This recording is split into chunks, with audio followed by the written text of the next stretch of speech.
Welcome to another episode of my podcast, That's Fine With Me. Today we're going to be talking about Devil Wears Prada. And I was inspired by a TikTok, I guess, from some influencer. I've never seen him before. Her, I believe it's a he, not a she. And he was dressed up as Miranda Priestly and walking around Paris during this fashion week, I guess. Was it a fashion week? I don't remember. It's not the point. The point here that we're going to finally do the Devil Wears Prada and how it influenced us, as well as Sex and the City. I guess Devil Wears Prada is one of the films that caused a lot of drama, and not only drama, but a lot of talking among people, teenagers, everyone were talking about Devil Wears Prada. And I really loved this film for entertainment purposes. It's really cool, but it created an image of something cool, like it's great to be an assistant, especially in fashion. And I was searching for a job in fashion industry, being an assistant. I really loved this idea. Unfortunately, it wasn't that beautiful and bright as it was on the screen. Okay, I'm going to start with where it all started. The production of the film was in 2005, if I'm not mistaken, but right before that, in 1999, Lauren Weisberg, if I'm not mistaken, was an assistant for Anna Wintour in Vogue. And she wanted to be a writer, and she had no chance to do that because most of her duties included a little bit of letters, a little bit of coffee, and a little bit of, I don't know, gossip probably. I don't know what she was doing there as an assistant, but I believe something close to what we saw in the film. And then later on, she wanted to quit this job, and with some editor or some guy who was living Vogue at the time, she asked to be his assistant. And then he gave an advice to start attending sort of writing courses where she could learn how to write in a good way. And she followed the advice. She started writing about something that she knew well, and apparently that was an assistant job. And she showed her drafts to a teacher. Teacher really liked that and showed to someone else. And they purchased this book from the author. And if I'm mistaken, she sold it for $250,000, if I'm not mistaken. She was a #1 bestseller for quite a long period of time. Anna Wintour commented once that she really loved fiction, and if I'm not mistaken, she read the book. The only comment they got was among her friends, like, "Oh, I'm so boring," something like this. And of course, then later on, when the book was that successful, of course, there were people who wanted to show this on the screen and create a film. And Meryl Streep agreed to get the part of Miranda Priestly, as well as Anne Hathaway was acting as an assistant Andy. If I'm mistaken, Anne Hathaway wasn't big there. She started her career in maybe 2002 or something like that, really close to this date. And this role was one of the biggest back then. And yeah, so that's how it started. They were looking for some designers that could send the samples or designs for the film, but a lot of the people from the industry, they were afraid to get into the film and get involved with this film, specifically because Anna Wintour was involved and she was the inspiration behind it. Though the author and Lauren said numerous times Anna wasn't anything like Miranda and she didn't take it from that. It was only fiction and all of it. But a lot of people actually think that it wasn't that simple. Miranda Priestly was the exact copy of Anna Wintour. Someone says it like this, someone says it's nothing like Anna Wintour. We don't really know the truth. I guess only people who work with Anna Wintour can say what was the true and what wasn't the true in the book. And of course, they try to book a lot of venues for the film, specifically the one for the ball they had in the film, and a lot of Metropolitan Museum of Art and Brighton Park. They didn't really want to get involved with the film because they were afraid of Anna's influence, as well as Museum of Modern Art. Like, people on board, they were afraid to go against Anna. And the only place that seemed to have no influence over Anna Wintour was American Museum of Natural History, and they booked the place and they actually filmed the ball in the Museum of Natural History. If I'm mistaken, Naomi Campbell, she wanted to take a part in the film, but out of nowhere she just disappeared and she was nowhere to found acting in the film. And of course, when the premiere happened, Anna Wintour came to the premiere with her daughter B and with her boyfriend at the time. And someone said, her daughter turned to her and said, "Mom, they really got you." So I believe a lot of Miranda's characteristics resembled to actual Anna Wintour. And funny to say, at the end of the year 2006, Anna Wintour has become a mainstream, and she is still a mainstream. And a lot of people are fascinated with Anna. They love her and appreciate her, and the rest is history. By the way, the costume designer was Patricia Field, who was the costume designer of Sex and the City. Well, you can tell. The style was amazing. I really, really loved it. And I would say, even if I had an opportunity to wear some of the outfits of 2006, I would still do. They're super classy, they're super pretty, and I really love the costumes, the designs, the outfits back in 2006. So I want to talk right now about the unhealthy situation that was going on in the film. And I don't really know if this was described in the book, because I did not read the book. But I do know about the film. The character, Andy, she wanted to be a journalist. In case you have no idea what I'm talking about, she was a journalist and she wanted to write. Unfortunately, as a newly graduated student, she couldn't find a job. Obviously, all of us had this issue and problem. Probably not all of us, but a lot of us faced this problem. That's why she was looking for an assistant job. And the weirdest part, when she had an interview with the HR before meeting Miranda Priestley, she had no idea who Miranda was. That made me think the HR did a bad job not describing, not telling who she was working with, what was the job in particular. And that was the main issue, the main problem, that she didn't even do a research to find out who she was going to work with the first time appearing in the office. Then she came in this hideous skirt and the sweater, and she didn't really care about her look. She didn't really care about her weight. And mainly, why would you? But of course, coming into the world of fashion, you have to pay attention to what you're wearing. Probably if you are going to be an assistant of the most powerful woman in the industry. And of course, there are a lot of resemblance between Runaway, the real Runaway magazine, but the film was specifically talking about Vogue magazine. And of course, I know that Miranda Priestley, she was a tough woman, and of course, she could scold you. She didn't even scream at you. She would look at you and you would be extremely uncomfortable in your own skin. She would criticize you in the way, like she scolded Andy for, smiling for a mistake, or smirking for like not paying attention to fashion and the color. And then it was like, these colors are absolutely similar. And she was like, okay, she lectured her with what she was wearing, how she was styling. I really like Nigel, and he was a costume designer for Mistaken for Runway in the film, because he had become a great friend to Andy and they were sharing a lot of secrets and information together. But he told her that he saw no interest. Like, Andy was showing no interest in this position, and a lot of girls would kill for this opportunity. Yeah, true. But to see this from a little bit different angle, that was in a toxic environment, extremely toxic. People were constantly commented on their body shape, on their size of their outfits. Then they were commenting on how to wear it, always to wear heels, and about the way they eat. Lots of them were not allowed to have soup or something like this, to not to gain any sort of weight. And a lot of them were having salad for lunch, even if they didn't really want to have any salad. They were forced to eat this food just because, to be blended into that sort of fashion society. I believe the worst part about this whole thing was when Andy started working for Miranda Priestley.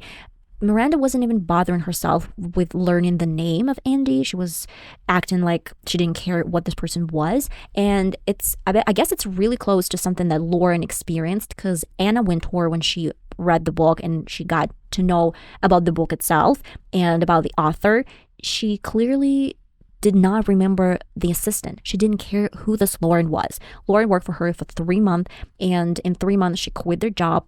And when she wrote the book, Anna Wintour had no idea who this assistant was and why she was writing about her, because she didn't remember her. And this is the same thing about the book and the film, that Miranda Priestley didn't bother herself with learning names. If you had any sort of activity more than like 3 months and you were busting your ass off, then she would probably learn your name, and she did eventually, but to the point where she didn't care about this person. She would call every single person Emily just because she didn't care about you. It's extremely toxic. My friend, she had a job interview a couple of years ago, and she was talking to a guy who was hiring, and she introduced herself as Margot, and that was her name. That is her name, actually. Her name is Margot. And this guy said they already had an editor-in-chief, if I'm not mistaken, and with the name of Margot, and that's why he would call her anything but this name, and he didn't really care about her real name, and he would call her Anna, Vanessa, I don't know, Emily if he wanted to.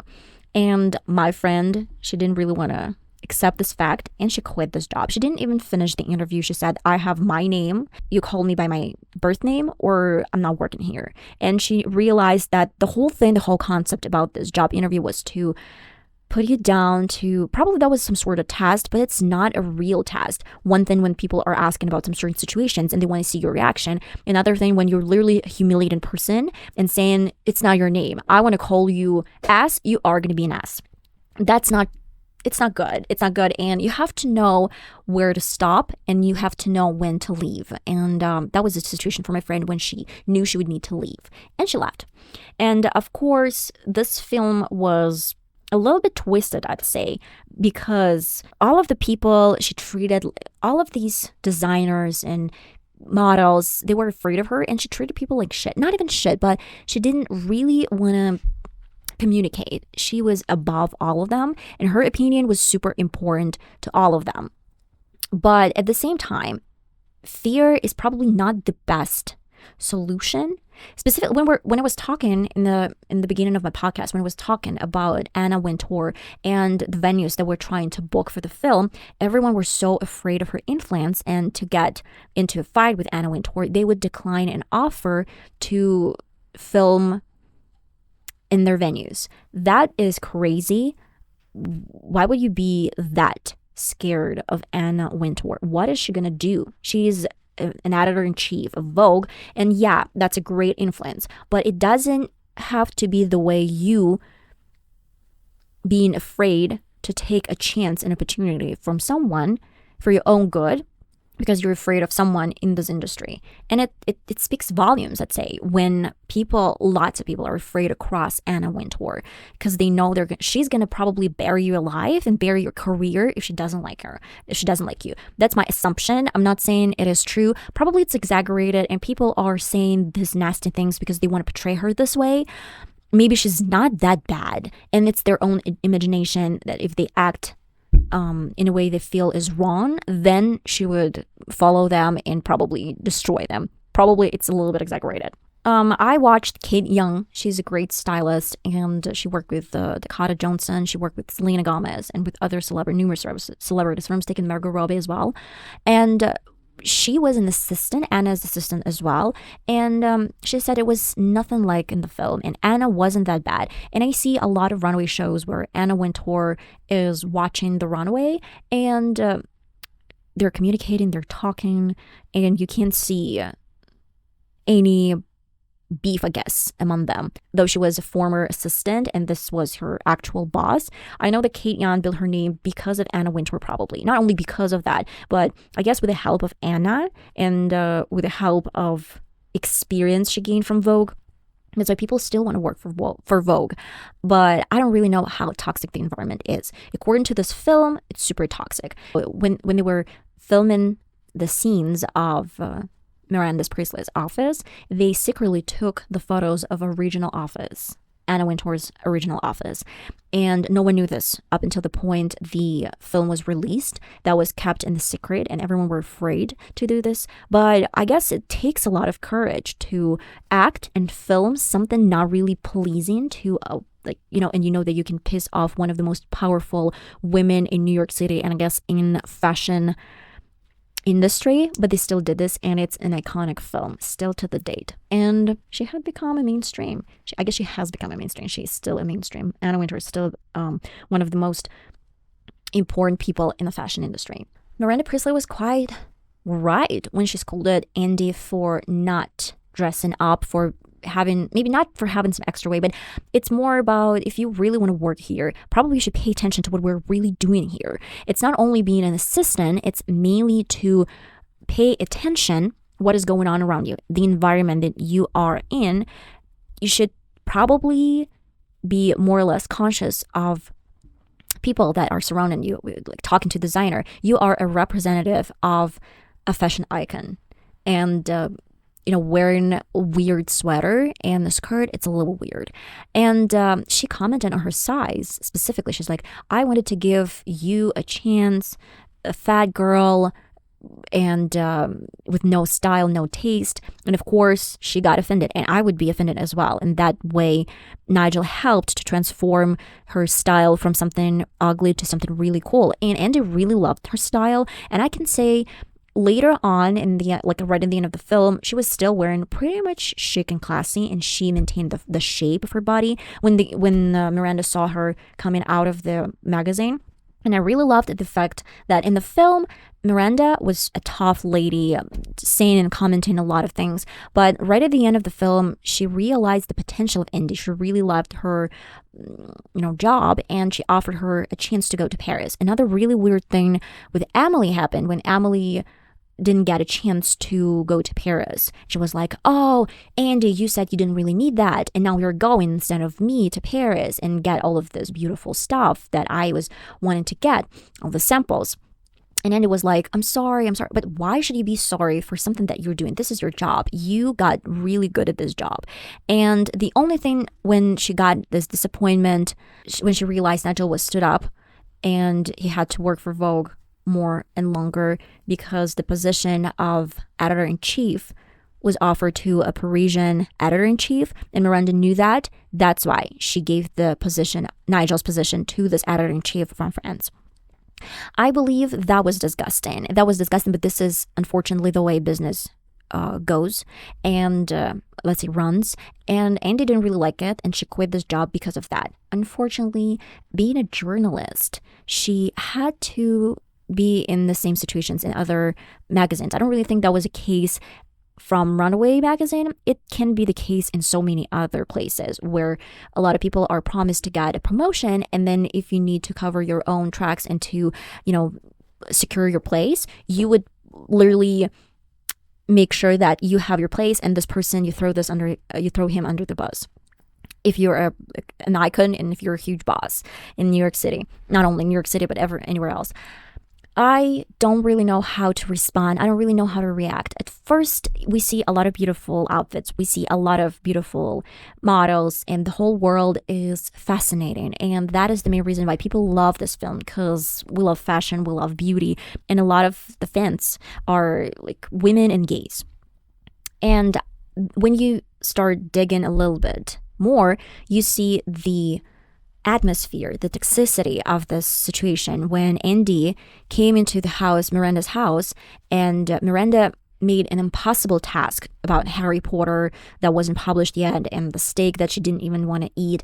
All of it, just the impossibility of these tasks made sure that she would fire her at the end of the day. And when she accomplished these tasks, Miranda was pleased, but she still didn't really like the fact that she came into the house. And I don't even know how to respond, because I worked as an assistant, and in 3 months with a similar boss, but my boss was screaming and shouting and pissing everyone off. I got my first ever nervous breakdown, and I talked about this numerous times on this channel. I don't really want to devote some prime time to this topic in today's podcast. Mainly, what I see is Andy, who had no choice but to work for a person who was very, let's say, tough. I remember Andy got defensive when people were saying Miranda was crazy and acting weird and she was a devil. And she was like, no, you don't understand how much she had to sacrifice to get to this point, that she would get into a divorce with one husband and another one. And then she would probably see some difficulties with her children. She couldn't, this job is overpowering and it takes all your life, I guess. But at the same time, she didn't really want to be the same person as Miranda when she treated Nigel that bad with the promotion and all the promises she gave, but then she kind of forgot about those promises. And I guess that's pretty much it. I don't really think this should be a role model as it used to be for me as a teenage girl. You should be conscious that this behavior is not okay. This behavior is not good.